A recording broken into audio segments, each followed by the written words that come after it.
Listo, pues nada, muchísimas gracias. Estaba previsto que yo esté ahí presencialmente. Lastimosamente no pudo ser y bueno, vamos a intentar pues hacerlo lo mejor que podemos. Yo soy Shaima Bujarza, soy filóloga, licenciada en Estudios Árabes Islámicos, con un máster en Diversidad Cultural y luego pues cofundadora, antes estábamos en Afroféminas, ahora estamos en Afrocolectiva. He cofundado el espacio junto a otras compañeras en otro sitio, en Colombia, tenemos otra en Argentina, y yo y Quindi acá. Entonces, hemos cofundado un medio de comunicación, Afrocolectiva, también un medio de construcción afrofeminista, antirracista, panafricanista y decolonial.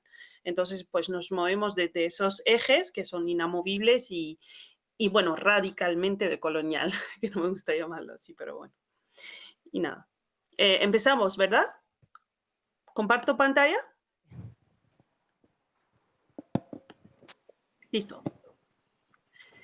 Vale, se ve bien, ¿verdad? Sí, sí, amplía. Vale. Dale. Nada, yo iba a hablar un poquito sobre Chaima, perdona que, cómo Chaima, comunicar. perdona que te Sí, interrumpa. ¿Puedes ampliar un poco la presentación? claro. Gracias. ¿Qué tal? Un poquito más. A ver. ¿Se ve? Sí, perfecto, gracias. De nada. Nada, voy a hablar un poquito sobre un contexto histórico, sobre el eurocentrismo, sobre el racismo, racialización. Como he dicho, somos un medio de comunicación conformado por personas negras o personas también desde géneros marginalizados. Y bueno, nos movemos desde unos ejes que son inamovibles, que son el antirracismo, la decolonialidad y también poniendo en el centro el panafricanismo, ¿no? Y también el afrofeminismo, por supuesto. Algunas personas no se reconocen feministas, sino antipatriarcales y tienen toda la libertad para hacerlo, ¿no? Pero antes de entrar a hablar de la comunicación con perspectiva antirracista y decolonial, me gustaría doy siempre un poquito de contexto, ¿no? Porque no podemos saltar de la nada a hablar de comunicación antirracista y decolonial, ¿no? Entonces, yo siempre doy un poco de contexto de pensamiento decolonial, eurocentrismo, racismo, para entender mejor la importancia de la comunicación con perspectiva antirracista, ¿no? Lo primero para empezar, decir que para todas las autores, autoras que trabajan la perspectiva antirracista y decolonial, hay una fecha y estamos en un mes muy, muy importante. Estamos a una semana del 12 de octubre, ¿no? La fecha es 1492, ¿no? Es un punto de inflexión en la historia de la humanidad por tres motivos fundamentales. Primero, porque a partir de esa fecha, voy a pasar a ver, sí, ahora. A partir de esa fecha es cuando se invade el continente americano por parte del Reino de España y cuando surgen nuevas identidades, ¿no? Cuando se producen nuevas clasificaciones geopolíticas y se comienza todo el proceso de deshumanización de determinados seres humanos que son, bueno, considerados seres subhumanos o directamente no humanos, ¿no? Lo de las nuevas identidades, bueno, tiene que ver con esa idea que se produce a partir de ese momento de un mundo civilizado, que es Europa, por supuesto, versus un mundo que es salvaje, habitado por seres subhumanos, que eran las personas indígenas, y también seres no humanos, que son las personas africanas, ¿no? Y si pensamos en el territorio español, también tenemos que hablar de la racialización y la deshumanización de las personas moriscas, de las personas judías sefardíes, ¿no? De las personas gitanas, ¿no? También entraban en esa categoría de personas subhumanas, ¿no? De hecho, se llegaron a crear 16 nuevas identidades a partir de ese momento histórico, ¿no? Ahí, como pueden ver, están algunas de las mezclas que salían de cada una de las combinaciones, una persona blanca con una persona indígena, de un descendiente de persona indígena y blanca con una persona blanca, y así pues se fueron creando una serie de clasificaciones de identidades que no tenían otro fin más que reforzar esa idea de personas inferiores respecto a otras, ¿no? Vale.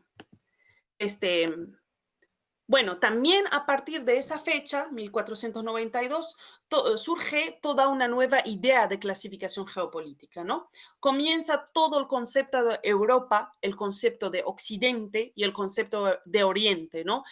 estamos en un momento muy, muy, muy crucial y debemos entender un concepto que es el orientalismo, ¿no? Recomiendo muchísimo la obra de Edward Said, que es el autor del libro Orientalismo. Él hace todo un repaso de cómo desde Occidente se crea la idea de Oriente como un lugar exótico, ¿no? Un lugar salvaje, un lugar no civilizado, ¿no? En contraposición a una Europa que es civilizada. Él también rescata mucho toda esa idea de la clasificación geopolítica que surge a partir de ese momento. Y sobre todo, al hablar de orientalismo, explica la forma en la que Oriente empieza a ser concebido como una tierra de gente bárbara, ¿no? Por supuesto, por el pensamiento europeo y occidental, ¿no? Entonces, ¿qué pasa cuando se produce esta clasificación geopolítica? Pues que surge una retórica que construye el mito de la superioridad de la civilización europea y occidental. Europa se va a constituir a sí misma a partir de ese momento histórico como el centro del mundo. Un centro en contraposición a una alteridad. O sea, no puede haber ese centro si no existe una periferia, ¿no? ¿Y quién es la alteridad? Permíteme, voy a pasar de página. Ahí. Bueno, la alteridad es la que está compuesta por pueblos que son colonizados, explotados, esclavizados, que vendríamos siendo la periferia, ¿no? Hay un autor, Santiago Castro Gómez, que explica en su libro La Ibris del punto cero cómo Europa se instituye a sí misma como un centro supuestamente neutral, desde donde surge la civilización, desde donde surge la modernidad, el desarrollo, etcétera, y cómo a partir de ese Ibris del punto cero se empieza a crear la idea de un centro civilizado, de un centro que tiene que llevar la luz al centro del mundo, que es la periferia, ¿no? Por eso se habla siempre desde un centro, que es Europa, y la periferia, que son los países del sur global, ¿no? Los malos llamados países del sur global. También se inicia a partir de esa época el dominio imperial de Europa sobre el resto del mundo. Y va a comenzar todo el periodo histórico conocido como la modernidad, que desde el pensamiento decolonial se indica que es un falso proyecto civilizatorio. Nosotros no interpretamos la modernidad como algo positivo, ¿no? O sea, lo que se nos ha vendido siempre históricamente es que la modernidad es el momento histórico, digamos, que trae la civilización en el mundo, el progreso, la cultura y todas las demás cosas bonitas y positivas, ¿no? Pero ¿qué es lo que cuestionamos las personas que estamos en contra de ese discurso? Que esa modernidad, ese progreso y todas esas cosas llegaron a una parte del mundo a costa de la explotación, a costa de la esclavitud y del asesinato de otros seres humanos, ¿no? Es decir, no puede existir una modernidad sin una colonialidad. Son dos caras de una misma moneda. Otra cuestión que surge, ¿sí? No, Sí, sí, sí, sí. vale. Otra cuestión que surge es la deshumanización. Es un tercer fenómeno que surge a partir de ese momento y tiene que ver con la deshumanización de la que son objeto millones y millones de seres humanos en el mundo, ¿no? Estos son los tres aspectos que les mencioné anteriormente, que son las nuevas identidades que se crean a partir de ese momento histórico, los nuevos conceptos de la clasificación geopolítica y toda la deshumanización que surge a partir de ese momento, a raíz de la idea de una inferioridad, que es lo que termina construyendo la idea de otra persona, otro ser inferior. Y por lo tanto es aquí cuando surge la idea de racismo como categoría social, ¿no? Antes hablábamos de racismo, pero no era constituido como una categoría social bueno, que jerarquiza a los seres humanos, donde hay una hegemonía mundial, etcétera, etcétera, ¿no? Otra consecuencia de ese colonialismo y ese extractivismo, porque el colonialismo, la modernidad, va con el capitalismo racial, etcétera, etcétera. Entonces, es consecuencia de, ¿no? de esa modernidad. Otra consecuencia es la crisis climática, ¿no? Como todos sabemos, el cambio climático y la crisis climática afectan más al sur global.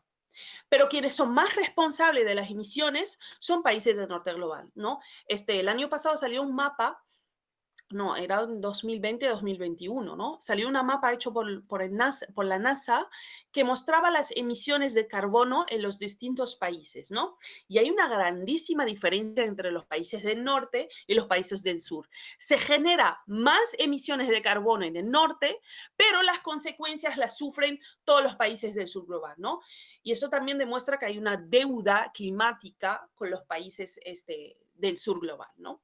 Y debe haber un proceso de reparación que jamás hemos, o sea, hasta el momento no hemos visto nada, o sea, más allá de cosas sobre papel mojado, ¿no?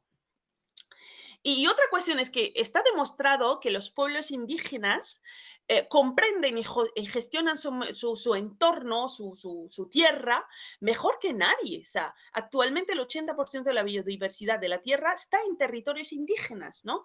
Y sobre estos territorios está avanzando constantemente el extractivismo, ¿no?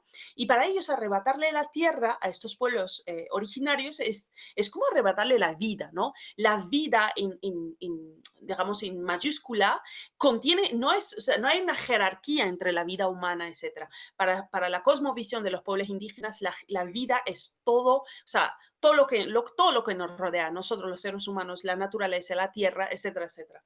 Entonces, no podemos luchar contra el cambio climático sin ir a la raíz del problema, que es un sistema de relaciones jerarquizados, injusto y disfuncional. Y a la hora de narrar sobre esto, no podemos olvidar narrar sobre las consecuencias que tiene el colonialismo sobre estos pueblos indígenas, ¿no? Las mismas, porque es que todo está relacionado. Cuando hablamos de racismo, hablamos de capitalismo racial. Cuando hablamos de capitalismo racial, tenemos que hablar de extractivismo. Cuando hablamos de extractivismo, tenemos que hablar de los llamados territorios de sacrificio, ¿no? O sea, no podemos hablar de una cosa y olvidar la otra. No podemos romantizar el cambio climático sin mencionar el factor racial ahí, ¿no? Me hago entender, porque muchas veces estos movimientos de eco y de la lucha contra la crisis climática se plantea desde una perspectiva neoliberal, que desde un multiculturalismo neoliberal que borra por completo o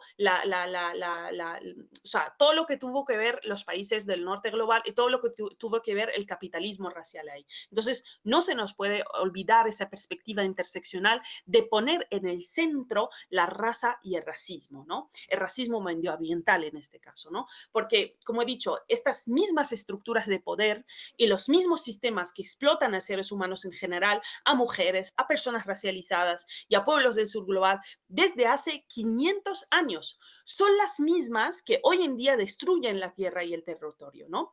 Es un sistema, como dice Ramón Grossfogel, ¿no? Es un sistema de destrucción de la vida en mayúscula, ¿no? Hoy en día incluso hablamos de los refugiados climáticos, ¿no? Lo que inicialmente fue una crisis medioambiental, hoy en día se convirtió en una crisis financiera, una crisis de derechos humanos y lo que llamamos un apartheid climático, porque como he dicho antes, o sea, las consecuencias de esa crisis climática las sufren los países del sur global, ¿no? No sé si habéis visto los últimos floods. Floods son en español floods. Inundaciones. Inundaciones, gracias. En Pakistán, perdón. Las inundaciones en Pakistán fueron tremendas, o sea, 30 millones de personas tuvo que ser desplazadas. Y eso no tuvo, o sea, no hemos creado y por supuesto por causa del crisis climático. Y desde los países del norte global que tienen sus empresas multinacionales ahí explotando a la gente, explotando a la tierra, no se han responsabilizado de ello, no hemos visto una figura de refugiados climáticos, o sea, no hubo nada, no hubo ninguna reparación, o sea, hay una deuda y hay un apartheid climático ahí, ¿no? Vale, paso página. Si tienen alguna pregunta, o sea, pueden plantear algo, añadir algún comentario, lo que ustedes desean, ¿no? Mira, algo que me ayudó mucho a entender el sistema mundo y es la teoría, esta teoría me cambió la vida un poco desde que la leí. La teoría del ser, de la zona del ser y no ser, ¿no? Basados en el planteamiento de Frantz Fanon, ¿no? Él es un psiquiatra martiniqués conocido como el padre del pensamiento colonial, ¿no? Bueno, su teoría plantea que en la sociedad habitamos en dos zonas imaginarias. Una es la zona del ser superior, arriba, y la otra es la zona del no ser, ahí abajo. Estas zonas dividen el sistema mundo y colocan a algunas personas en la parte superior y otras en la parte inferior. En la zona del ser arriba, las personas tienen un reconocimiento de derechos sociales, laborales, humanos, etcétera. Aunque pueden sufrir opresiones de clase, género, sexualidad, capacitismo, etcétera, lo que no sufren es la opresión racial. ¿Por qué? Porque su humanidad está reconocida. En esta zona del ser existe lo que llamamos una dialéctica entre el yo opresor. ¿Quién es el yo opresor? Un hombre blanco, patriarcal, capitalista, heterosexual, etcétera. Existe una dialéctica entre el yo opresor y el otro oprimido. Y eso permite la regulación de conflictos a través de mecanismos como la huelga, cambios de leyes, negociaciones, ¿no? Y la violencia esporádica, porque siempre hay un diálogo, hay una interlocución con el opresor, aunque el opresor oprime, pero no le niega humanidad al oprimido, dialoga con el oprimido. Pero en la zona de no ser, el yo opresor es el mismo, pero aquí las personas racializadas, además de sufrir las mismas opresiones de la zona del ser arriba, también sufren la discriminación racial. Son personas deshumanizadas y no se les reconoce su humanidad ni sus derechos, ¿no? Y los conflictos en la zona de no ser se resuelven muchas veces a través de la violencia. ¿Por qué? Porque no hay reconocimiento del otro oprimido ni posibilidad de diálogo con el opresor. Parece muy fuerte, ¿verdad? O sea, planteado así, ¿cómo es posible que exista un mecanismo así? ¿Cómo es posible que vivamos en un mundo así, no? Pues piensen en las millones de personas que mueren en el mar Mediterráneo cada año, cada año. ¿Mm? Tratando de cruzar la frontera y son asesinadas. Estamos hablando de niños, estamos hablando de mujeres, estamos hablando de personas vulnerabilizadas, etcétera, etcétera, ¿no? Pensemos en las deportaciones de personas que han vivido acá años. Pensamos en las violaciones a las temporeras en Huelva, ¿no? La impunidad que tienen estos hombres blancos para oprimir a estas mujeres, aprovechando de su vulnerabilidad y su posición de mujer racializada. Porque el hombre blanco oprime a la mujer racializada consciente de su privilegio racial, porque sabe que sale impune. ¿Sí? Em, Pensemos también en los asentamientos de temporeros, ¿no? Cómo viven estas personas que trabajan acá, ¿no? Los chabolas, etcétera, ¿no? Ustedes son conscientes, me imagino, de todo esto por dónde se mueven, por vuestro entorno laboral, pero es una realidad que existe. Todas esas personas, o sea, esa es la consecuencia de habitar la zona del ser, ¿no? Es decir, que el yo opresor, digamos, representado por los estados de esos países, simplemente no ve en estas personas que se ahogan en el mar, personas que son violadas, etcétera, personas que se mueren congeladas en el mar, simplemente no ve en ellos un otro ser humano. ¿No? Y todo esto está relacionado con la deshumanización, ¿no? Con esa deshumanización que surge a partir de 1492 y se extiende hasta hoy en día hacia determinadas poblaciones y seres humanos, ¿no? Como he dicho, esa es la consecuencia de habitar una zona de no reconocimiento de humanidad, de no reconocimiento de derechos de ningún tipo, ¿no? Aquí no existe una dialéctica entre el yo opresor y el otro oprimido. Esa dialéctica que sí existe en la otra zona del ser, ¿no? Porque no hay un reconocimiento de humanidad del otro oprimido. Y por lo tanto, los conflictos, ¿cómo se suelen resolver? A través de la violencia. Es decir, lo dejo morir ahí en el mar, me da igual, cada año, y no implemento nada, sino que agravo la situación de esas personas, ¿no? Aquí los mecanismos de regulación como códigos de leyes son más bien esporádicos, ¿no? O sea, por ejemplo, que cada 10 años se haga una regularización de personas y papeles. Por ejemplo, eso es una cosa muy esporádica y lo que suele ocurrir más bien son episodios de violencia. episodio de apropiación, etcétera, etcétera, ¿no? Por ejemplo, cuando van las grandes empresas multinacionales a los países del sur global a arrasar con los recursos naturales, a explotar laboralmente a las personas racializadas, etcétera, etcétera, lo hacen consciente porque son personas que habitan la zona de no ser, ¿no? Y bueno, esas zonas no son estáticas, es decir, dentro de cada una hay fluctuaciones. Por ejemplo, no es lo mismo ser un otro oprimido siendo una mujer de clase obrera y lesbiana, por ejemplo, que siendo un hombre heterosexual.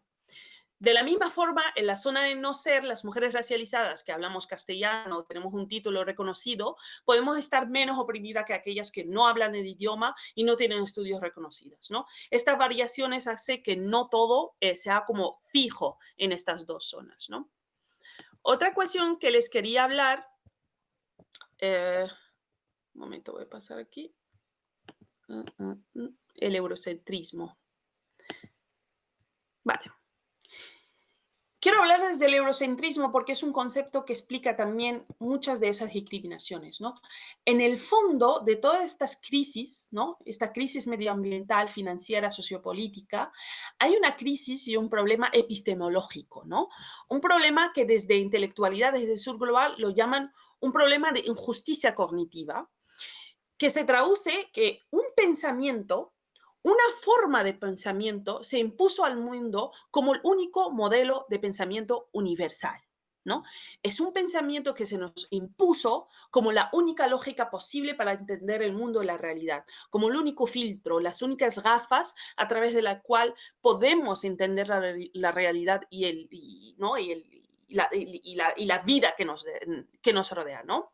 El eurocentrismo es un pensamiento que se posicionó y se impuso como la única lógica para entender el mundo. Ahora la pregunta es, ¿cómo se posicionó este eurocentrismo de esta forma? Y la respuesta es que a través de la invalidación, del exterminio, de minimizar, de ocultar otros tipos de pensamientos por fuera de Europa y que surgen por fuera de Occidente, ¿no? Pensamientos que son diferentes, maneras de, o sea, maneras de ver el mundo, diferentes maneras de percibir el mundo, diferente a la manera europea, ¿no? También diferentes maneras de asumirse como persona, lógicas que son por fuera de la visión eurocentrista, ¿no? Y esos pensamientos, si tuvieran la oportunidad de expresarse, si no hubieran sido invalidadas, exterminadas o minimizadas, también ocultadas, pues el pensamiento eurocéntrico no hubiese podido ser la hegemonía, porque actualmente hay una hegemonía de una visión eurocéntrica que se impregna y es transversal a todo lo que hacemos. Porque si no hubiera una pluralidad de pensamiento, ¿no? Porque lo que hizo el eurocentrismo es ocultar y exterminar los otros, digamos, cosmovisiones, las otras maneras de ver y percibir el mundo. Y es lo que llamamos en estudios sociales el epistemicidio, ¿no? Ahora, ¿cómo el eurocentrismo invalidó los otros pensamientos? La respuesta es que los invalidó a través de una nueva forma de verdad, un nuevo régimen de la verdad que se llama la ciencia y es completamente 100% eurocéntrico. Y esto se convirtió en el único régimen de la verdad, la única garantía de la verdad, supuestamente. Y eso permitió invalidar otros pensamientos y otras epistemología. Segundo, a través de la violencia y la colonización, matando a personas, a millones de personas. También a través del discurso de la civilización. Recordemos cómo el proyecto civilizatorio de Francia, cómo se impuso en Argelia, ¿no? A través del exterminio de la población, a través también de un exterminio y un proyecto civilizatorio que es patriarcal, despojando a las mujeres de su agencia y obligándolas a retirar el velo, etcétera, etcétera, ¿no? También el eurocentrismo creó un discurso del progreso, un progreso a través de la civilización que era la única, o sea, la civilización es únicamente posible en Europa y únicamente posible para Europa. Entonces, los otros pensamientos no eran válidos, eran incivilizados, bárbaros, salvajes, etc. También el sistema civilizatorio organiza el capitalismo y jerarquiza vidas, ¿no? El capitalismo es la economía de un sistema que es civilizatorio, ¿no? Y esto fue posible a través de diferentes instituciones, como he dicho, la universidad, diferentes instituciones que lo que hicieron es encargarse de incrustar y de eternizar este tipo de pensamiento universal. Entonces, para resumir un poco, el eurocentrismo es la visión del mundo que implícita o explícitamente favorece la historia, los valores, la cultura occidental como normal, válida, etcétera, y superior a las civilizaciones no occidentales, ¿no? Y una cosa, aunque el eurocentrismo se reconoce a sí mismo como anti-universalista, pero se presenta como un fenómeno universalista y aboga por la iniciación de un modelo occidental basado en valores occidental y lo pone como cura para todo tipo de enfermedades, para todo tipo de problemas del mundo, sin importar las distintas sociedades, su contexto, su punto de vista, su epistemología, etcétera, etcétera, ¿no? Imponen unos valores occidentales como el individualismo, el capitalismo, la libertad de mercado, secularismo, etcétera, etcétera. Y esto como cura para todo tipo de problemas, ¿no? Y bueno, este eurocentrismo tuvo digamos, efectos, ¿no? Los efectos o las consecuencias, ¿no? De este eurocentrismo lo podemos ver como vamos a hablar de comunicación. La comunicación está, hoy en día es, por supuesto, es eurocéntrica, no vemos representación. Y una cosa es los cánones de belleza, ¿no? Los cánones de belleza mundiales giran en torno a rasgos que son y valores que son por supuesto, eurocéntricos, lo que genera a nosotros es un auto-odio racial, ¿no? Explícito y subconsciente. Y también una crítica al eurocentrismo es que todavía no logramos romper con el racismo epistemológico y poner en el centro la diversidad epistemológicas, apreciar y priorizar también otras formas de ver y percibir el mundo y la realidad. Estas son consecuencias de ¿no? De este eurocentrismo, ¿no? ¿Cómo vamos? ¿Bien? Sí, Chaima, yo, mira, ya que lanzar la pregunta, ¿no? Un poco como que creo que desde la economía solidaria conectamos, Sí, ¿no? Profundamente con esta, bueno, aunque gran parte de la economía solidaria, no toda y en origen viene de América Latina y está en todo, claro, en todo el mundo, ¿no? Y hay otras realidades, pero bueno, aquí nos podemos identificar o podemos ser parte de ese colonialismo, ¿no? Pero tenemos bueno, pues, esa voluntad de poner justamente a las personas en el centro de los procesos y evidentemente contraria a la deshumanización que planteas. por supuesto. Desde agentes comunicadores de la economía solidaria, ¿cómo o qué recomendaciones nos puedes hacer un poco para romper justamente con estos estereotipos que nos estás planteando, ¿no? O sea, quizás casos prácticos que nos puedas ilustrar desde tu realidad y lo que estás planteando. Sí, a ver, primero tenemos que reconocer la diversidad de los contextos, ¿no? África, Asia, América Latina, el sur global, son continentes extremadamente diversos. No podemos hablar de una heterogénea, ¿no? Son personas con una vasta gama de culturas, lenguas, prácticas, religiones, contextos históricos. Entonces, primero, evitemos la generalización y siempre especifiquemos sobre qué región, país, comunidad estamos hablando, ¿no? Segundo, desafiar algunos estereotipos y narrativas simplistas, ¿no? Siempre vemos que yo hablo más bien de la representación mediática, cómo representamos al otro racializado, ¿no?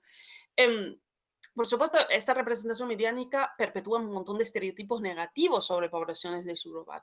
Enfocan sobre, cuando hablamos de personas racializadas, de África o lo que sea, siempre hablamos de conflictos, pobreza, enfermedades, etcétera, ¿no?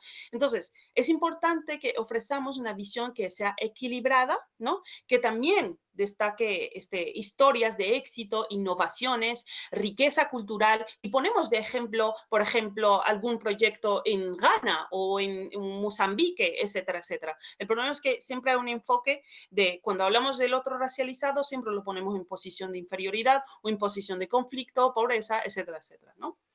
Eh, también un cambio en el lenguaje, ¿no? Pueden ser desde el mismo uso del lenguaje. Hablamos muchas veces de esclavo, de inmigrante, en vez de persona esclavizada o persona migrante. Conceptos como subsahariano, bueno, son pequeños, grandes detalles lingüísticos que van moldeando la narrativa sobre las personas racializadas. También utilizamos nuestra propia lengua para comunicar. Macron, cuando fue a la cumbre de francofonía, él se quejó de que las personas en África ya no usaban tanto el francés, ¿no? Tremendo. Entonces, también una otra cosa, priorizar voces racializadas, ¿no? Demos prioridad a las perspectivas y voces de las personas racializadas. Y esto incluye citar a expertos racializados, académicas, empresarias, artistas, activistas, personas racializadas, así como también utilizar fuentes de medios del contexto. Cuando hablamos, por ejemplo, de un contexto determinado, pues usemos fuente de ese contexto, ¿no? Em, También reconocemos el derecho a las personas racializadas a narrar sus propias historias. Siempre hacemos traemos o la experiencia o traemos como solamente añadimos, ¿no? A la teoría que siempre está planteada desde un ojo y desde una perspectiva blanca. Como que las personas blancas son los únicos que tienen el derecho o como la autoridad para hablar de nosotras. Entonces, priorizamos voces racializadas, también en términos también de entender el contexto histórico, ¿no? Reconocemos el impacto que tiene el colonialismo, la colonialidad, la esclavitud, y nombremos estas cosas. Decimos siempre que las personas acá en España tienen un gran problema de mencionar la palabra racismo y raza, ¿no? O sea, se enojan más sobre nombrar el racismo más que racismo en sí. O sea, les molesta más el nombramiento de racismo más que el efecto ¿no? y las consecuencias de ese racismo. Entonces, nombremos, o sea, citemos las cosas, nombremos las cosas, colonialismo, esclavitud, etcétera, etcétera. También reconocemos las políticas económicas globales, ¿no? Las realidades actuales del países del sur global, ¿no? Es importante entender también cómo estos factores históricos moldean las relaciones de poder, ¿no? También promovemos la descolonización del conocimiento, ¿no? Trascendemos lo que llaman, Dussel llama la colonialidad del saber, y está relacionado con eso que os conté, del derecho a la gente racializada a contar su propia historia, ¿no? Entonces, apoyemos, promovemos el conocimiento y las perspectivas que desafían las narrativas coloniales, ¿no? Esto puede incluir literatura, arte, proyectos, negocios, investigaciones, teorías desarrolladas por personas del sur global, ¿no? Eh, También es muy importante para Flow Colectiva, por ejemplo, comunicar utilizando herramientas y epistemologías que salen del marco académico y la narrativa colonial, ¿no? Utilizamos también un lenguaje cercano a la población común, ¿no? A personas que no tienen acceso a la educación, no tienen acceso a la academia, y para la economía, por ejemplo, solidaria, es muy importante que la comunicación sea accesible a la gente, ¿no? Y no reproduzcamos estructuras de poder. Por ejemplo, evitar términos que son muy especializados, muy técnicos, que pueden excluir a comunidades vulnerables. Por ejemplo, en vez de decir capital social, pues se puede hablar, por ejemplo, no sé, ustedes me dicen, ¿cómo podemos reemplazar esto y hacerlo más accesible? La palabra, el concepto de capital social. Trabajadoras, dicen por ahí. Ujú. Muy bien. Y en este inciso, Chaima, mientras estamos deseando también verte, no sé si podrías intentar acceder con el móvil también al enlace de manera que, aunque sean chiquititos, aparte de ver tu Ah, presentación vale, y vale, vale. escucharte, te Venga, veamos, sería estupendo. claro que sí, un momento. Ah, ahora, perdón. ¿Me ven ahora? ¿Puede ser? No, No sé.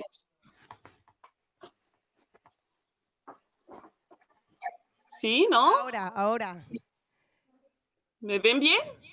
Yo no me veo. Sí, sí, sí, te vemos en chiquitito y bueno, lo que habíamos hablado, si hay momentos en los que la diapositiva ya lleva, bueno, pues puedes ir cambiando para que te veamos también. Sí, Sí. ¿Me escuchan? ¿Me ven? Ok. sí, Yo sí, me sí, escucho un sí. poquito de repetición, pero bueno, no pasa nada.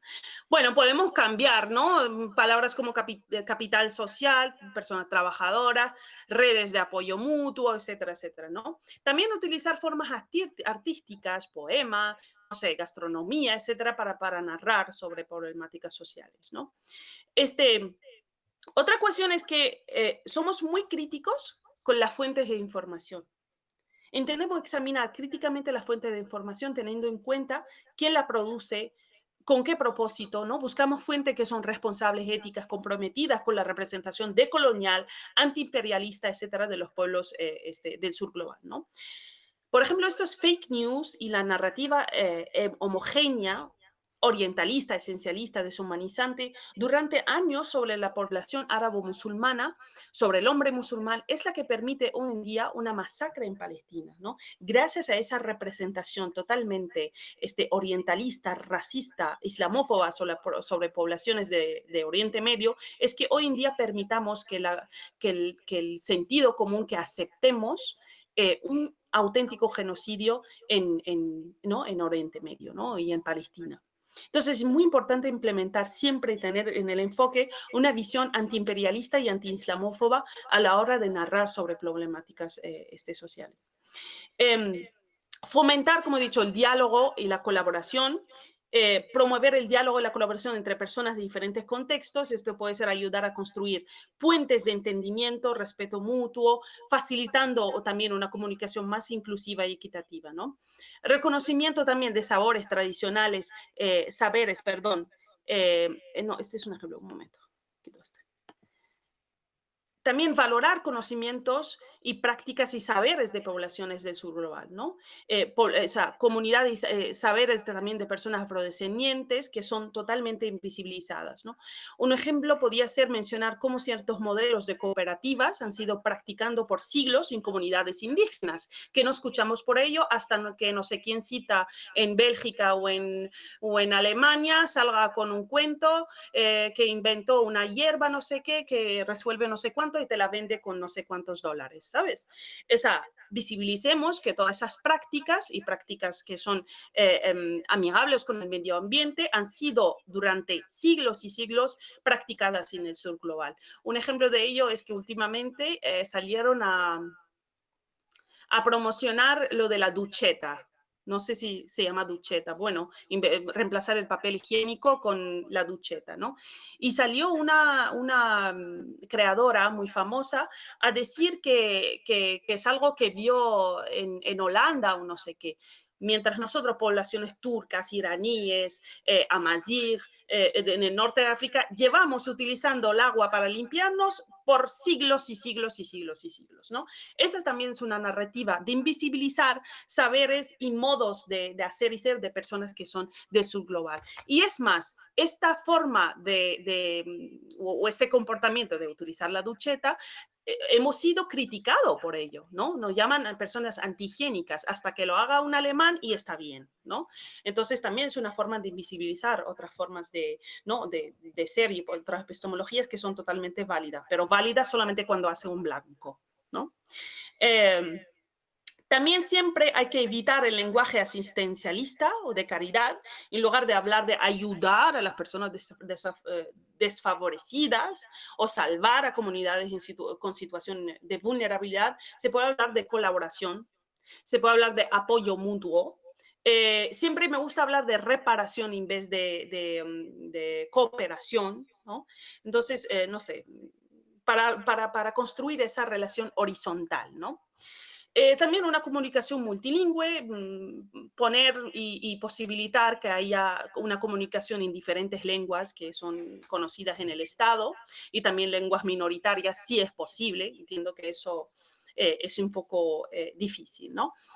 Mirad, si nos ponemos, a mí me mandó la página web de Red y no sé si tenéis posibilidad de entrar a la página web.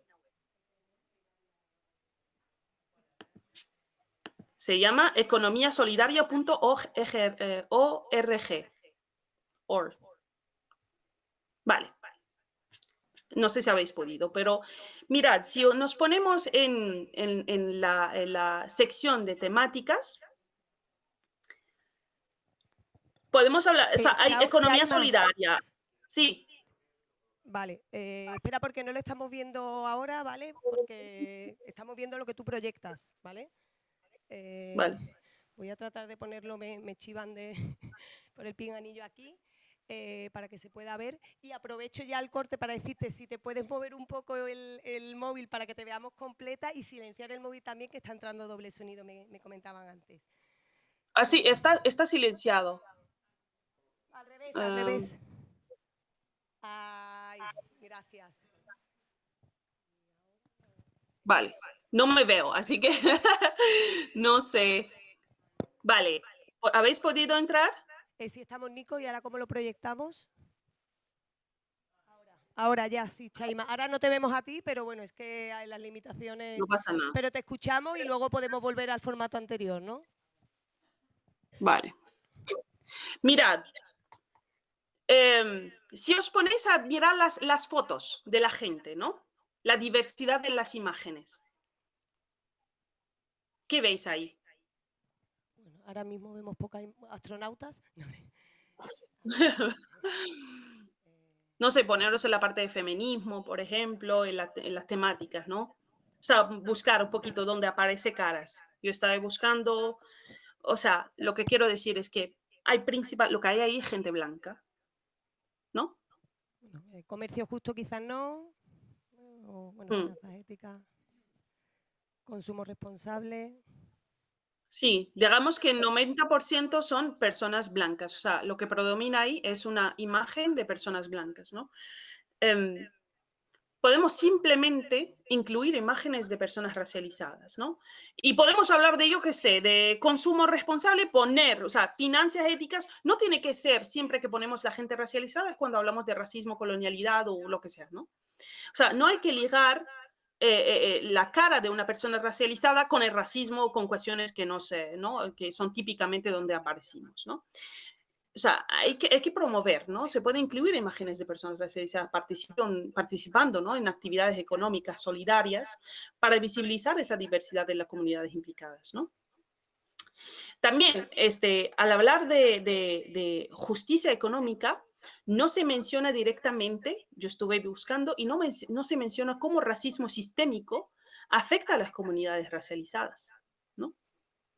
Podemos añadir un ejemplo concreto de cómo la economía solidaria puede ser una herramienta contra la discriminación, contra el acceso, o sea, cómo el Estado, cómo el racismo institucional impide el acceso a esta economía a las personas racializadas, ¿no? Utilizar un lenguaje más inclusivo, reemplazar, como he dicho, términos genéricos con otros más específicos, ¿no? Que habla sobre el impacto de la economía en las personas migrantes racializadas, ¿no? Por ejemplo, en vez de usar justicia económica, utilizar justicia económica antirracista y implementar ahí, hablar un poquito del antirracismo, de racismo institucional y estructural, ¿no? En la sección de consumo responsable, se habla de cómo el consumo consciente puede ayudar a reducir las desigualdades sociales, pero no se menciona específicamente, por ejemplo, cómo el racismo afecta a las personas racializadas en este contexto, ¿no? Podemos añadir una sección, un párrafo, aunque sea, ¿no? Explicando cómo racismo estructural influye en el acceso a las comunidades racializadas a prácticas de consumo responsable, porque a lo mejor somos totalmente empobrecidas, ¿no? También mencionar cómo las comunidades migrantes o afrodescendientes enfrentan mayores barreras económicas y sociales para participar en estas economías solidarias, ¿no? Poniéndolo ahí, solamente mencionándolo, ¿no? Tener esa perspectiva interseccional en todo, o sea, transversalmente en las temáticas, ¿no?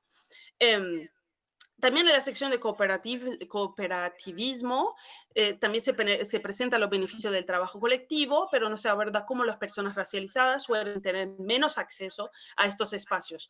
O bien por dificultades de lenguajes, que no sabemos dónde están esas cosas, no sabemos acceder a ella, no tenemos la lengua, tenemos barreras lingüísticas, etcétera. También tenemos falta de redes, si hablamos de personas migrantes, ¿no?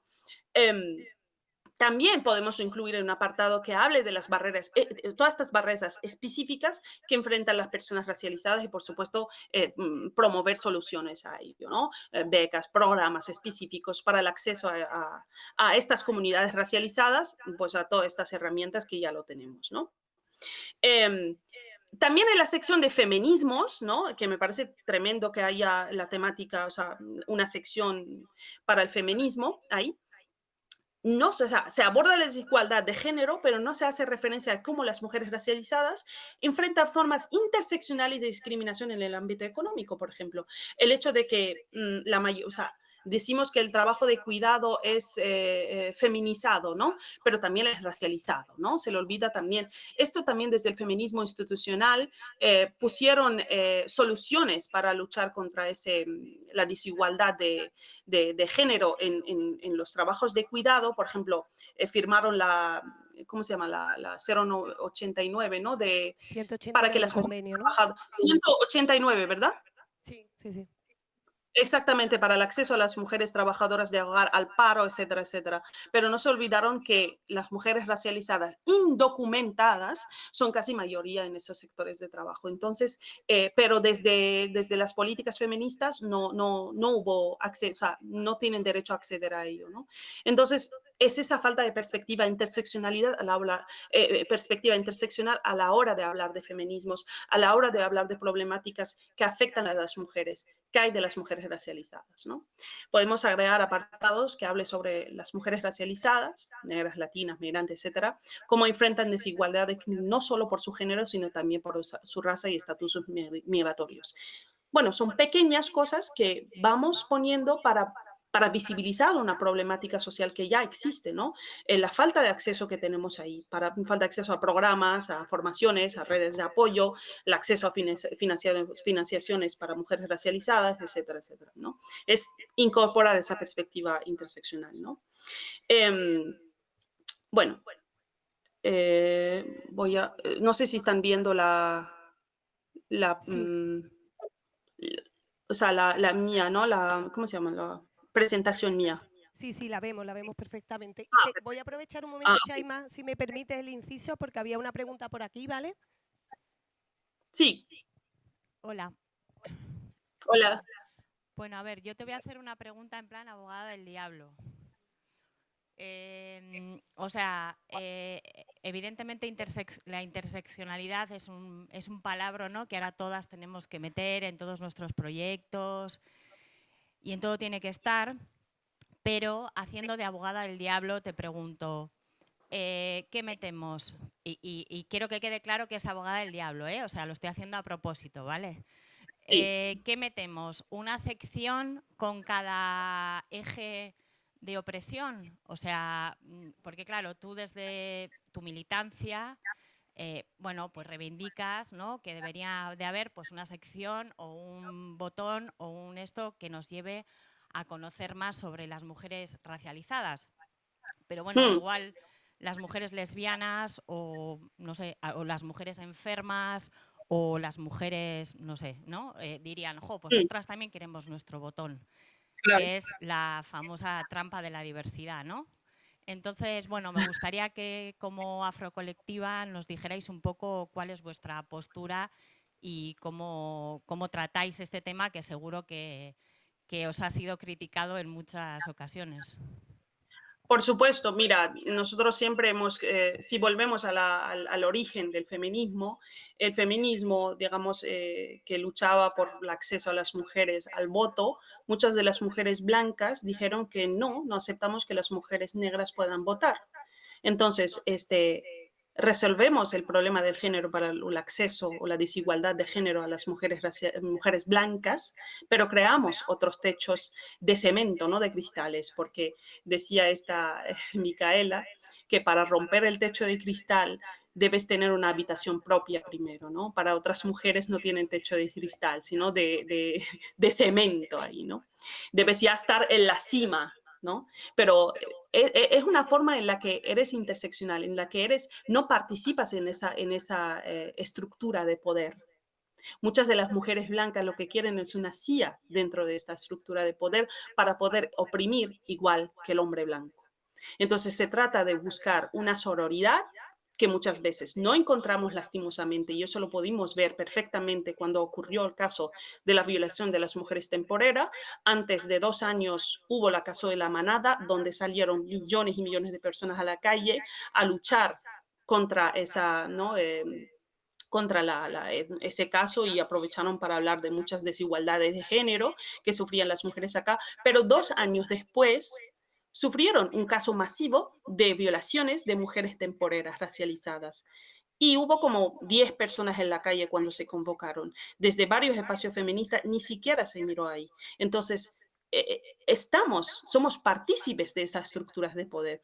Entonces, hay que revisar un poco las manifestaciones del feminismo blanco. ¿Qué quiere? Un espacio de poder donde poder explotar y subyugar a otros seres humanos y mujeres también, o es que quiere destruir esa estructura de poder en la que ellas mismas son víctimas.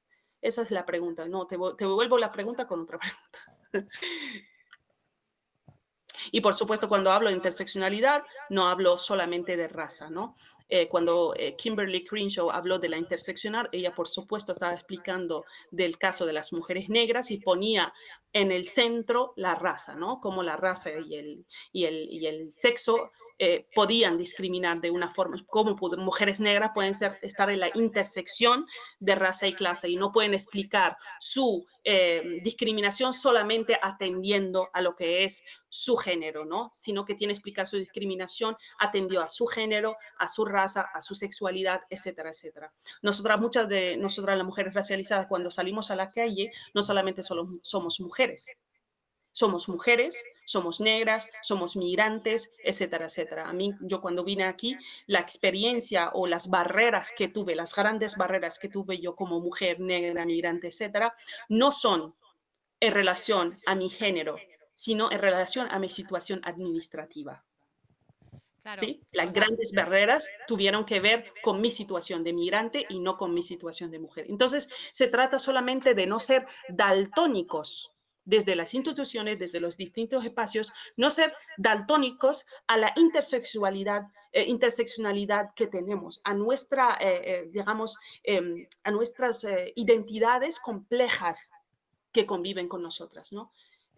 claro, lo No que sé, pasa se trata que, de, o sea, quiero decir, una siempre escribe desde su realidad, ¿no? Nosotras por supuesto. aquí somos, bueno, ayer, ¿no? Aprendí que hay muchas agencias de comunicación y evidentemente, aunque tiremos de fuentes, aunque le demos mil vueltas, bueno, pues yo soy una mujer blanca y voy a escribir desde una mujer blanca, ¿no? O sea, estaba pensando que en realidad supongo que la cosa es justamente lo que habéis hecho vosotras, ¿no? ¿Quién tiene el poder de los medios de comunicación? Hacerse con el poder de los medios de comunicación y que haya personas que no están en eso o que no suelen estar, ¿no? En esos sitios donde se escriben las cosas y que ahora estén, ¿no? Quiero decir que... Exactamente.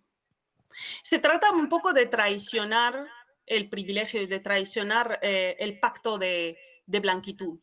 Siempre le pedimos a los hombres que traicionen el pacto de patriarcal, pero la misma demanda la hacemos desde el antirracismo. Apelamos a las personas blancas que traicionen el pacto de blanquitud y que habiliten espacio, que visibilicen problemáticas que no tenemos la posibilidad de acceder a esos espacios para poder visibilizarlas. Se trata de eso básicamente, ¿no? ¿Sí? Sí, hola, ¿qué tal? Yo soy Estela y creo que dentro de todo lo que estamos hablando hay como una reflexión también desde nuestras propias empresas, ¿no? Aquí estamos, bueno, estáis muchas empresas de comunicación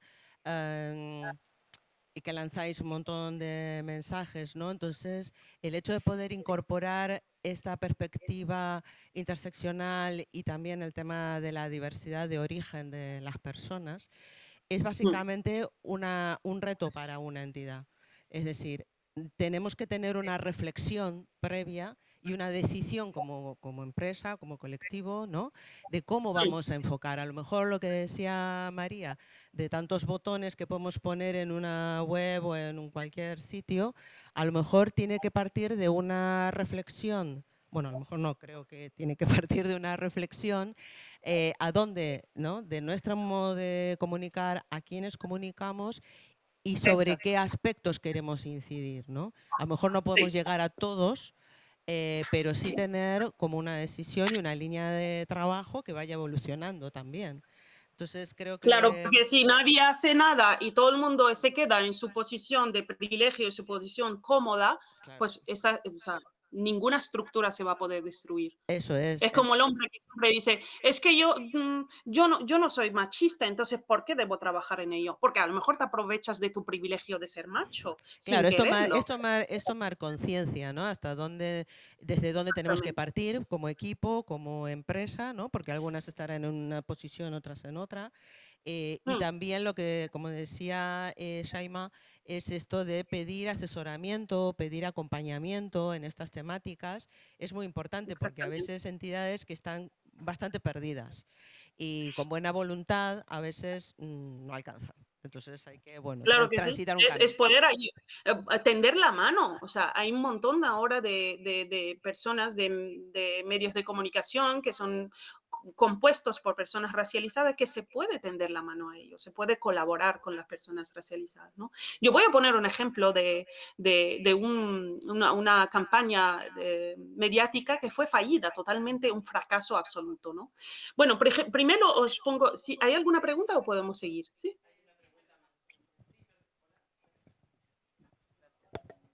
Hola, hola Shaima, yo soy Andrea y trabajo en una red de economía solidaria, digamos, bueno, suena horrible, pero como mundial, ¿no? Sí. O sea, trabajo, suena horroroso, trabajo intercontinental, lo llamamos, trabajo con personas que trabajan en la economía solidaria o que, bueno, están asociadas a este movimiento y a este cambio sistémico en todas las partes del mundo. Y yo Mm. aquí, bueno, también respondiendo a la compañera María que ha hablado antes, ¿no? Un poco, también creo que vale que tú hables como una mujer blanca, pero es que si miramos aquí alrededor, en esta sala en la que estamos, entonces no habría casi ningún tipo de visión que no fuera blanca. Es decir, creo Claro. que es totalmente necesario que se incorporen lo que Shaima nos está diciendo, que no sé tanto si, es decir, al final poner fotos de personas racializadas cuando una actividad no ha acudido ninguna persona racializada, creo que eso es un poco tokenismo, pero bueno, como que al final eh, están ocurriendo muchísimas cosas alrededor del mundo en torno a la economía solidaria de las que podemos hablar, de las que se puede difundir, de las que se puede hablar muchísimo. Yo sé que cada una de aquí trabajamos en nuestros territorios, sin embargo, todos estos territorios están habitados por personas racializadas, por personas migradas, por personas españolas o llámalo como quieras, vascas, catalanas, que no son blancas. Entonces, creo que ahí está el reto de la economía solidaria, no tanto desde solo la comunicación, sino en general de desblanquizar, no sé cómo llamarlo, desblanquizar la economía solidaria. Entonces, creo que pues el testimonio aquí de Shaima, el trabajo de muchas personas, pues lo estamos intentando hacer lo mejor que podemos y muchas gracias por lo que nos vas a seguir contando. Simplemente quería apuntar esto. Sí, totalmente. Gracias por los tips, por tu perspectiva. La verdad que es importante, o sea, más allá del token, más allá de poner solamente una imagen de una persona racializada o solamente traer a la mesa a una persona racializada, preguntarse la voz y lo que trae sobre la mesa esa persona racializada va a ser escuchado, se va a tener en cuenta, etcétera, etcétera, ¿no? Eso tiene que ver con el eurocentrismo y con el racismo cognitivo y epistémico. Y es que el conocimiento, la ciencia, las soluciones vienen de la blanquitud. Si no vienen de la blanquitud, son rechazadas, ¿no? Tienen que ver, todo tiene que ver con eso, ¿no? Y tienen con quién tiene derecho a pensar, quién tiene derecho a poner soluciones, etcétera, etcétera, ¿no? Se trata de estar ahí y traicionar ese pensamiento, ¿no? Primero, acceder al espacio y ceder el espacio. Muchas veces decimos que se dice, ay, tenemos que dar voz a las personas racializadas. No hay que dar voz. Lo que hay que dar son espacios, ¿no? Eso es un pequeño cambio de perspectiva, ¿no? Bueno, yo trae 3, 4 ejemplos de narrativa perjudicadora, ¿no? O oportunidades fallidas a la hora de comunicar o a la hora de hablar sobre racismo, ¿no? Eh, Hubo la falla de, no sé si la habéis visto, la falla de Valencia. Pusieron una representación de una falla de unos niños saltando la valla, ¿no? Se supone que es una denuncia hacia las leyes migratorias, a la necropolítica, ¿no? Que hacen estas personas que tienen que arriesgar sus vidas para emigrar, ¿no? Pero las imágenes eran de niños, ¿no? De menores negros y en una situación totalmente deshumanizada. O sea, totalmente cruda, que lo que hace es traumatizar a cualquier persona que pasó por ahí. que pasó por esa experiencia, una persona cercana a esa realidad, ¿no? Es una manera totalmente absurda de banalizar, ridicularizar esa realidad que se quiere reflejar, ¿no? Si realmente se pretende denunciar las leyes migratorias, ¿por qué no ponen ahí unas policías? Ponen unas banderas de la Unión Europea, ponen esta imagen, ¿no? Que traigo acá de Ursula von der Leyen, ¿no? Podemos poner esta imagen. A ver, esta del pacto migratorio, ¿no? La persona, por supuesto, que creó esa falla en forma de denuncia tendrá buenas intenciones y todo, pero esto no es una cuestión moral, sino que a la hora de ejecutar no contó. El problema es que no se cuenta con voces migrantes y antirracistas, ¿no? Que pueden indicarle a esta persona cómo podemos llevar a cabo esa denuncia sin alimentar lo que llamamos la pornografía del dolor, ¿no? Puedo poner un ejemplo. Para denunciar las violaciones, para denunciar los feminicidios, no necesitamos revictimizar, ¿verdad?, a las mujeres, ¿no? No necesitamos reproducir imágenes, ¿no? Escenas que literalmente proyectan la violación en sí, ¿no? Y parece que en ese caso lo tenemos claro, estamos muy concienciados a humanizar a las víctimas, pero a la hora de hablar de las personas migrantes, como que no mucho, ¿no? Otro ejemplo es este. Vale. Este, ¿no? La fotografía que acompaña un artículo a la izquierda decía, las mujeres más poderosas, no sé qué veis ahí. ¿Veis algo raro primero? Dice, las mujeres más poderosas del Valle del Cauca, en Colombia, en la formidable mansión hollywoodense de Sonia no sé quién, en Beverly Hills de Cali. Mirad la foto. No sé si la veis también.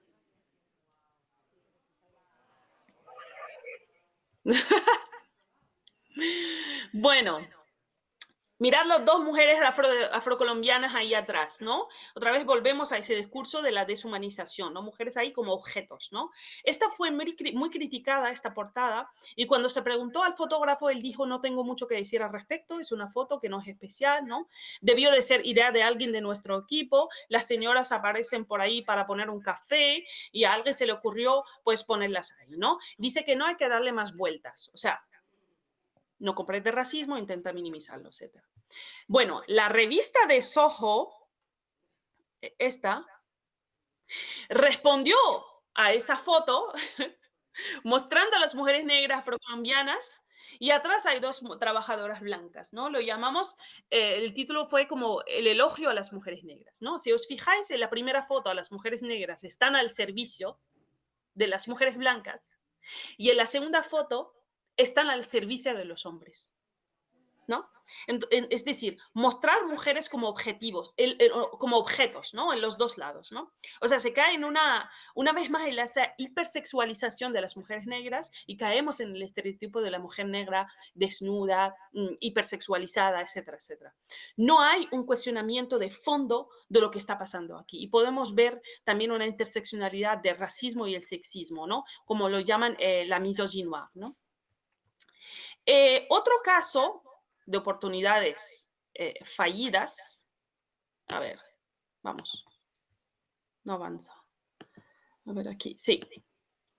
Campaña que es antirracista, una campaña antirracista que sacó el ministerio. Dice, el racismo es estructural, ¿no? Y pone pinche indio para denunciar un poco el insulto de indio. Y si veis, todas las personas que están ahí son blancas. ¿No? Tremendo. Entonces, otra, y también indio es una cerveza. O sea, imaginaos. Otra oportunidad que quiero poner, quiero que ustedes me respondan cuando vean este vídeo, ¿qué pensáis de ello? No sé si habéis visto esta campaña que acaba de salir del Ministerio de Igualdad para llamar a la gente a denunciar el antirracismo, para promover el número que es el 021, ¿no? Para denunciar el racismo. Y pusieron este vídeo. Vamos.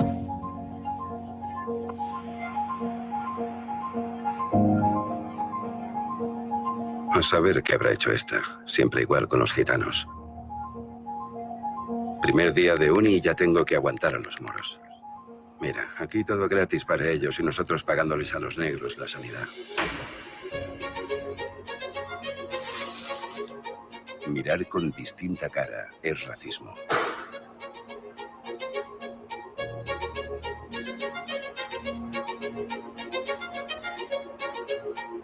Solo 1 de cada 5 personas víctimas de discriminación racial denuncia. Línea gratuita 021 contra el racismo. Ministerio. ¿Qué os parece?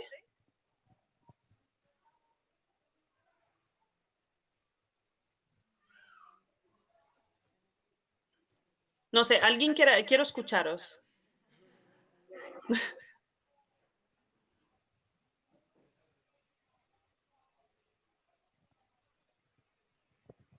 Hola, soy Elsa. Bueno, me da, cuando he visto, también lo oí por la radio, creo, me da como la sensación que solo estás diciendo que le debes respeto a alguien si tiene, en este caso, un título. Pero si no lo tiene, no le tienes que tener respeto. Y Exacto. creo que es Entonces eso. se merece racismo. Exacto. Sí.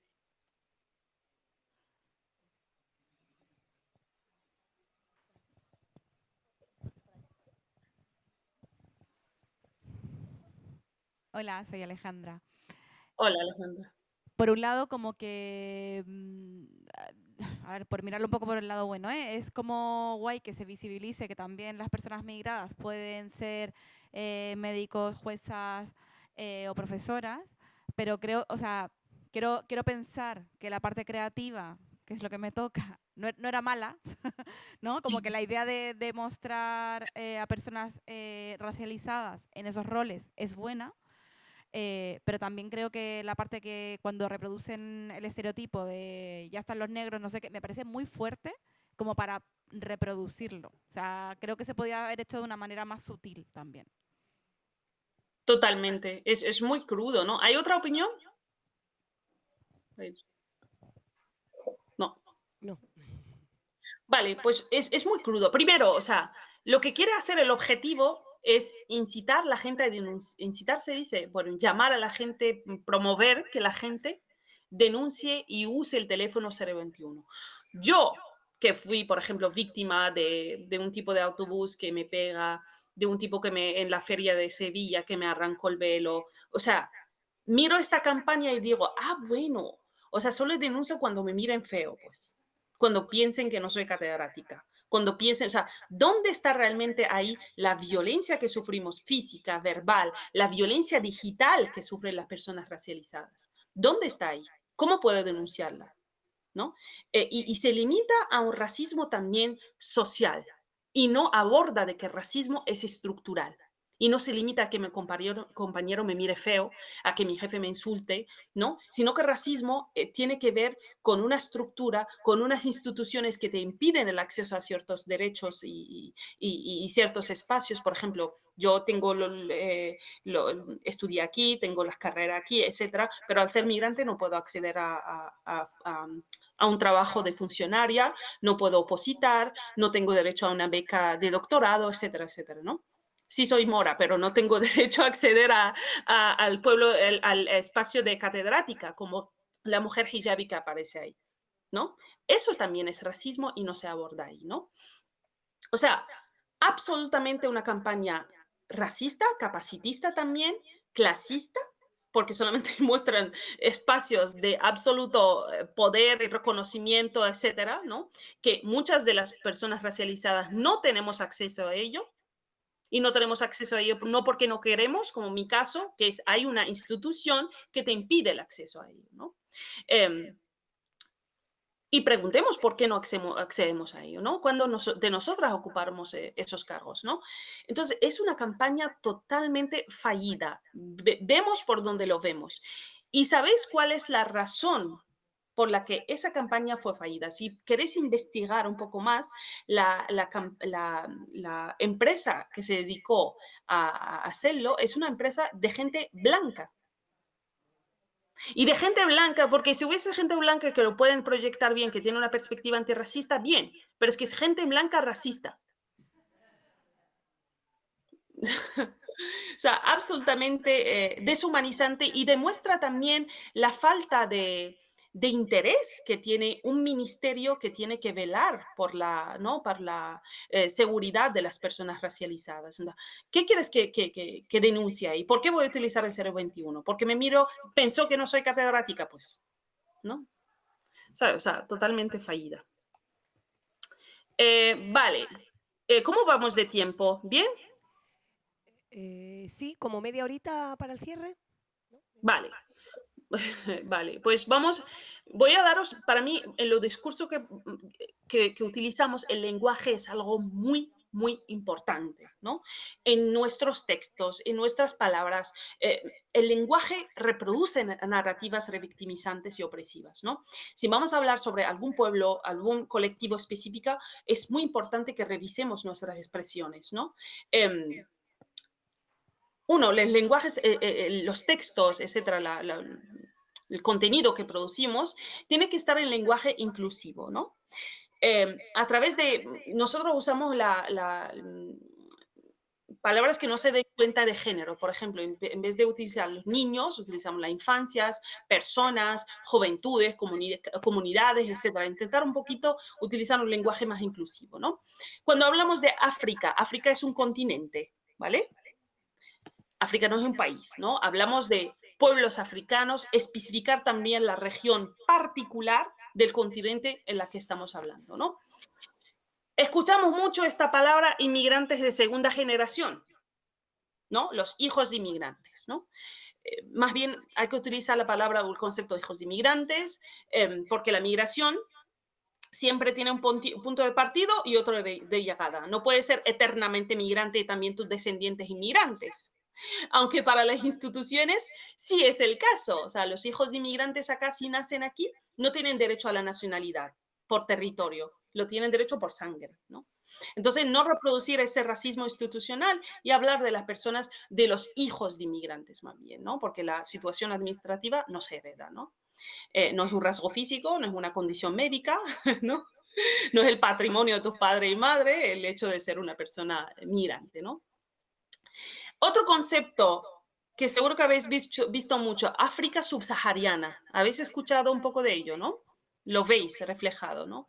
Hay que especificar, porque el concepto de África subsahariana es muy colonial, a especificar siempre la región del continente o los pueblos africanos a los que queremos referir, ¿no? El término África subsahariana remite a ese lenguaje colonial que se utilizó para menospreciar a las naciones africanas que son al sur del Sahara, ¿no? Para separar un poco de los países del norte de África, que son Egipto, Marruecos, Argelia, Túnez, Libia, Sudán, ¿no? Por ser estados árabes y también por ser estados que no son tan negros, ¿no? O sea, es un concepto también muy negrófobo, ¿no? También es un concepto que contribuye a la noción simplista, donde se presenta al continente africano como un país monolítico, ¿no? Muchas veces ustedes escuchan hablar de sub-Europa, jamás, ¿verdad? Entonces, no hay que reproducir esto en África. Desde hablar un poco de la parte, África del oeste, países de África del este, Sudáfrica, etcétera, etcétera, ¿no? Palabras como esclavo, esclava, más bien hablar de personas esclavizadas, ¿no? Conquista, descubrimiento, que venimos al 12 de octubre, hablamos de colonización, ¿vale? Utilizando un lenguaje también multicultural como algo positivo, también hay que utilizar mejor la palabra siempre interculturalidad. La multiculturalidad es un concepto, desde la visión antirracista de Colonia, es un concepto totalmente negativo. En la multiculturalidad no hay nada positivo, porque la multiculturalidad son diferentes culturas que conviven en un espacio, en un espacio concreto, ¿no? Pero conviven dándose la espalda. No comparten ningún rasgo cultural. Lo que hay es una asimilación, es que la gente minorizada tiene que asimilarse a una cultura hegemónica. Más bien hay que hablar de interculturalidad y transculturalidad, ¿no? Hablar de xenofobia en vez de racismo y estar con miedo a mencionar la palabra racismo, ¿no? Hay que usar el término racismo cuando hay que usarlo, ¿no? Y no tener ese miedo, esa fobia a ese concepto. negro, negra, etcétera. Hablamos de personas negras, de pueblos negros, de comunidades negras, ¿no? Negro debe ser una característica y no el sujeto de la oración. No sé si se entiende. Como he dicho, evitar ese lenguaje asistencialista, de caridad, no hablar de ayudar a los desfavorecidos, salvar comunidades en situación de vulnerabilidad. Se puede hablar de colaboración, de apoyo mutuo para mantener esa horizontalidad, ¿no? ¿Cómo vamos? Bien, yo creo que bien. Bien. Gitano, gitana, etcétera. Persona gitana, persona indígena. Musulmán árabe. Eso es muy tricky, ¿no? Hablar de musulmán y árabe como sinónimo es totalmente erróneo, ¿no? Hay que mentalizarse que solamente el 20% de los musulmanes son árabes, el 80% no lo son. Entonces, evitar utilizarlo como sinónimo, ¿no? ¿Quieres representar a una persona musulmana? Pon un rostro asiático. La mayoría de los musulmanes son asiáticos. Conceptos como denigrar. A ver, voy a ver. Vale. Denigrar. Tiene o sea, denigrar significa como volverse negro, o sea, más negro, ¿no? Utilizar conceptos como degradar. Hay un montón de sinónimos, evitemos conceptos racistas, ¿no? Inmigrantes, no, hablar de migrante, porque tú cuando migras hay un punto de emigración e inmigración. Eres una persona migrante, ¿no? O persona en situación de movilidad, ¿no? Utilizamos el término migrante porque todo migrante ha tenido algún otro país, ha emigrado de algún otro país, ¿no? Migración ilegal, irregular, ¿no? Hablamos de inmigración no regularizada, ¿no? Ninguna persona puede ser ilegal, aunque esté en una situación migratoria irregular. Hablamos de persona en situación administrativa irregular y no hablamos de persona irregular, ¿sí? O migrantes irregulares. Migrantes en situación administrativa irregular, ¿sí? No sé si ustedes usan este concepto, mulato, mulata. Es un concepto totalmente racista. Tercer mundo, primer mundo, países desarrollados, subdesarrollados, vamos a trascender esto, ¿no? Hablar más bien del norte global, el sur global, ¿no? Hablar de personas de color morenito, etcétera, no. Personas racializadas, para unir toda esa persona no blanca. Una persona racializada es simplemente una persona que es sujeto de racismo, ¿no? Hablar de raza y etnia como sinónimos, ¿no? Muchas veces lo racial incluye emociones étnicas, ¿no? Pero no siempre es así, ¿no? Hay una diferencia entre raza y etnia, perdón. Unas personas pueden ser de la misma raza, pero diferentes etnias, etcétera, etcétera. Términos como terrorismo islámico, islamismo, totalmente innecesario, sobre todo si vais a reproducir noticias que tienen que ver con el Medio Oriente, que tienen que ver con el conflicto o la ocupación de Israel hoy en día, evitar este tipo de conceptos porque asocia a todas las personas musulmanas al peligro, ¿no? Y perpetúa esa discriminación de las poblaciones musulmanas. Si quieres referirte a un grupo específico, habla con nombre y apellido. Al-Qaeda, ISIS, etcétera, etcétera, ¿no? Interpretación del yihad como guerra santa es totalmente islamófobo. El yihad tiene que ver con el código de comportamiento que se pide a las personas musulmanas, ¿no? Entonces, evitar eso, ¿no? Ojo con normalizar afirmaciones que pueden reforzar estereotipos, ¿no? En los países latinoamericanos, como su cultura, no sé qué, es machista, el acoso callejero es muy habitual, ¿no? O pese a ser una mujer musulmana, Amina es valiente y transgresora. Y eso lo leo constantemente en los medios de comunicación, ¿no? Conceptos como trans, migrada, musulmana son adjetivos y no son sustantivos, salvo que esa persona quiere que se refieren a ella así. Es decir, hablar de las mujeres trans y no de las trans. Las mujeres musulmanas o en vez de musulmanas, ¿no? Hablar de las muertes de personas migrantes en frontera sur, etcétera, etcétera, ¿no? Estas son palabras de la activista Aurora, que se llama Gypsy Code, y ella dice, cada vez que encuentran a gitanos que no entran en los estereotipos que el imaginario colectivo blanco ha dibujado, lo que hacen es que glorifican la expresión. un gitano rompiendo estereotipos, ¿no? En vez de deconstruir ese estereotipo, no te crean totalmente otra casilla, ¿no? Otra excepción a la regla, ¿no? Evitar ese tipo de, ¿no? de conceptos a la hora de narrar sobre las personas racializadas, ¿no?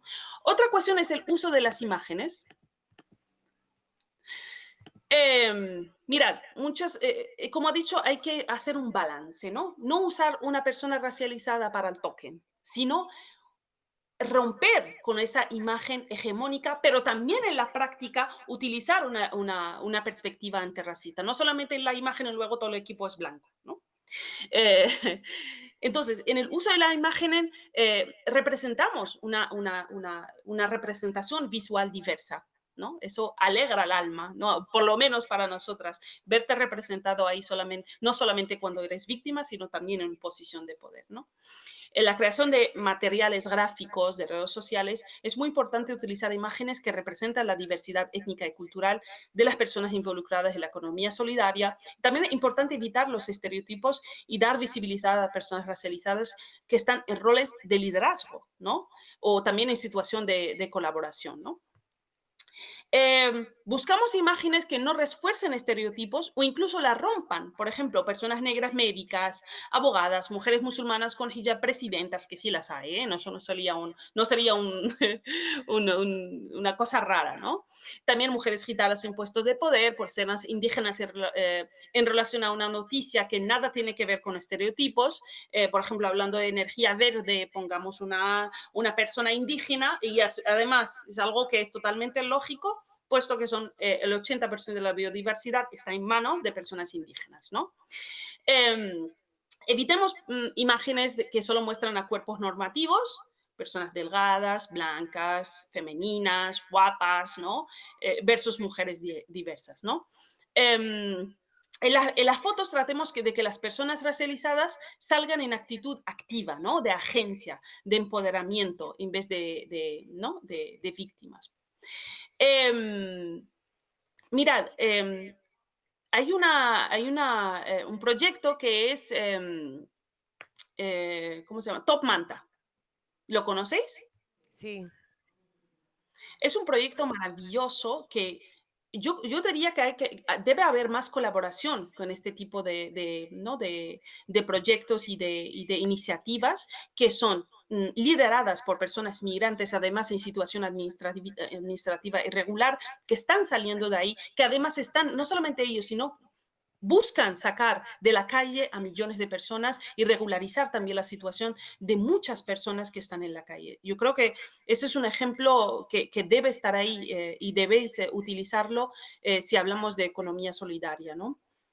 No sé si todos lo conocéis, ¿sí? Sí, yo Bueno, quería, hola, soy Mónica, y formo parte del Mercado Social de Madrid y nada, la verdad es que desde el Mercado Social de Madrid llevamos mucho tiempo queriendo incluir entidades y organizaciones de personas racializadas. Pantera, Sindicato de Manteros, se unió hace un año o así, se ha unido SOS Racismo, bueno, entidades, La Parcería, que está formado por personas migrantes de Latinoamérica, como que en ese sentido estamos caminando en esa dirección. Es cierto que pues de cara, por ejemplo, a cuando hacemos asambleas, tal, cuesta, o sea, en general no hemos llegado al equilibrio de que pues estén como más participativas, ¿no? en los procesos, pero vamos, que también como por visibilizar que pues que realmente yo creo, y es algo compartido en todos los mercados sociales, que es súper, vamos, que es algo esencial el tener voces y organizaciones formadas por personas de otros lugares. sí, yo la verdad que os felicito también yo creo que ellas últimamente creo que llamaron a apoyo mutuo para poder sostener su proyecto. La verdad que no tienen mucho dinero, no tienen mucho recurso. O sea, no sé, apoyar y etcétera también pasa por apoyar económicamente a esos proyectos y incluirlos en ¿no? en nuestra economía solidaria. Mirad, otra cuestión es el uso de las imágenes de violencia. Bueno, esto, ¿alguna vez habéis visto? Este es un ejemplo de un tipo, un médico nigeriano que está haciendo un trabajo impresionante. Él hace ilustraciones en los libros de medicina de personas negras, porque en 99% de los libros de medicina, incluso que se estudian, los que se estudian en África, solo representan al cuerpo blanco. Y él lo que hace es hacer ilustraciones de personas negras. Y es un ejemplo que desde su área está ayudando a visibilizar la ausencia y el racismo hacia las personas negras, ¿no? ¿Alguna vez habéis visto un feto negro? Es tremendo, ¿no? No, yo digo que el uso también de las imágenes, a veces queremos denunciar la violencia a cuerpos racializados y lo que hacemos es deshumanizarlos todavía más, ¿no? Hay una repetición constante de imágenes de cuerpos no blancos que están siendo agredidos, ¿no? Lo que lleva a esto es que a deshumanización a estos cuerpos. Queremos denunciar algo, pero o sea, terminamos haciendo el efecto contrario, ¿no? Ante estos ataques, o si quieres denunciar algo aquí, critica el sistema. Critica al que hizo ese, ¿no? Al sistema que reproduce esa violencia policíaca, ¿no? Todas nosotras en algún momento hemos compartido imágenes o vídeos de violencia, de brutalidad a cuerpos no blancos, ¿no? Con muy buena intención, ¿no? Pero nos hemos parado a pensar en cómo impactan estas imágenes en tu mente, ¿no? Y sobre todo en la mente de las personas que se ven reflejadas en esos cuerpos, ¿no? Pensemos que cuando se compartan palizas, asesinados, a cualquier tipo de violencia hacia cuerpos no blancos, en situación de desigualdad, ¿de verdad eso ayuda a sensibilizar sobre el caso, ¿no? Hay que tener mucho cuidado sobre eso, sobre la deshumanización, sobre de que lejos de concienciar lo que hacemos es acostumbrar nuestra conciencia a ver esos cuerpos solamente en posición de absoluta brutalidad, ¿no? Si queremos denunciar una agresión, aseguramos de poner el foco de atención, enfatizar y criticar tanto a la persona como el contexto a escala macro que permite esa violencia, ¿no? Vale. Bueno, volunturismo, ¿no? Es lo que llama Lamin. Estas son imágenes muy buenas de crítica de eso fue en la masacre de Melilla. Hubo unas imágenes que se reproducieron que son muy buenas maneras de denunciar, digamos, la violencia y ¿no? la criminalización de las personas negras. Vale. Voy terminando con esto. Voy a dar algunas recomendaciones para una comunicación respetuosa, ¿no? Cerrando un poco. Hay que especificar y contextualizar siempre, evitar generalizaciones a referirse a situaciones o países o culturas específicas. Segundo, hay que promover la agencia. Esto es muy importante. Destruir ese racismo cognitivo, ese racismo epistémico. Hay que reconocer y destacar la capacidad de las personas negras para liderar y solucionar sus propios desafíos, hipervisibilizar cuando hay proyectos como Top Manta, hipervisibilizarlos y darle el espacio para hacerse a conocer, ¿no? Somos personas y son personas con agencia propia que tienen la capacidad, el conocimiento y las herramientas para solucionar sus problemas, ¿no? La única ayuda sería, por lo menos, reparar, ¿no?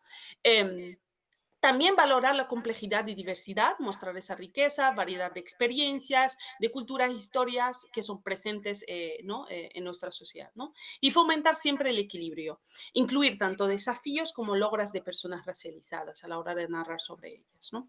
Y nada, terminaría con esto. Muchas gracias.